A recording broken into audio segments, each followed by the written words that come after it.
We use the app as a delivery mechanism because it sits on everybody's phones. And in the app, there are three main areas that are important. One is a messaging center, which you can receive messages and respond to messages. And the second is a document center, where you can have access to all the critical documents you may need.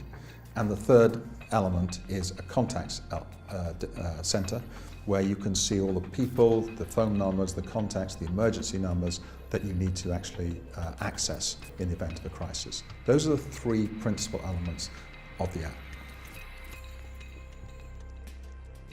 There are companies that pride themselves on being the best employers in the country. And those are the people that say, do I have, or should be asking the question, do I have the ability to look after my people in a crisis?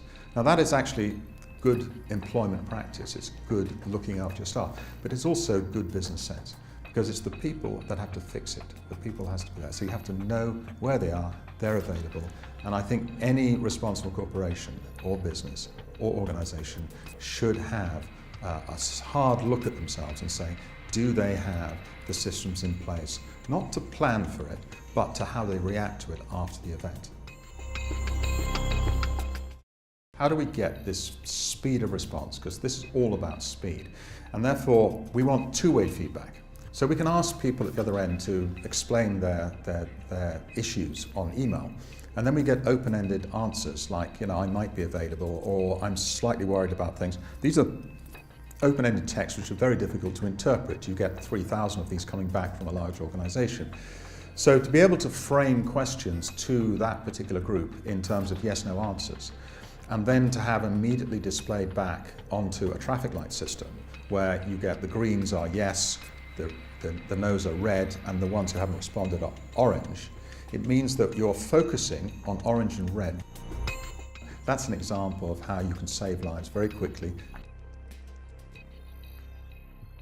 For YUDU, our purpose is to give you the very best reading experience on whatever device you have.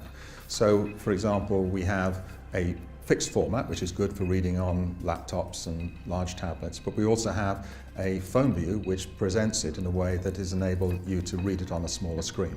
So the documents that we produce are not just Word documents or PDF documents, they're actually documents that are reformatted for the best reading experience. In a crisis, to be able to read clearly with the right font, to get the right information, to be able to search for the right thing is an essential part of reacting quickly in a crisis. We don't know whether you have that information downloaded onto your Dropbox, onto your device or not, which is all the critical information, etc. With our system, you do know. And we can actually make sure that we know that everybody has that critical information on their devices. So, and because we can form groups, we can ensure that that group that you may be in has access to the right information and the right documentation. In certain crises, you will have an overload of the phone system, you may lose the internet system, and you have to have the information available to the right people, and that means that the documents sit inside the app. And that's the one good thing about apps, is that they can act as a container for all the information you need. You do not need a signal. We now live in this world where we have Twitter sphere, we have 24 hours rolling news, and that is not going to wait for companies. Now, traditionally companies, when they're faced with a crisis, tend to look inwardly and they tend to want to get the information dead right.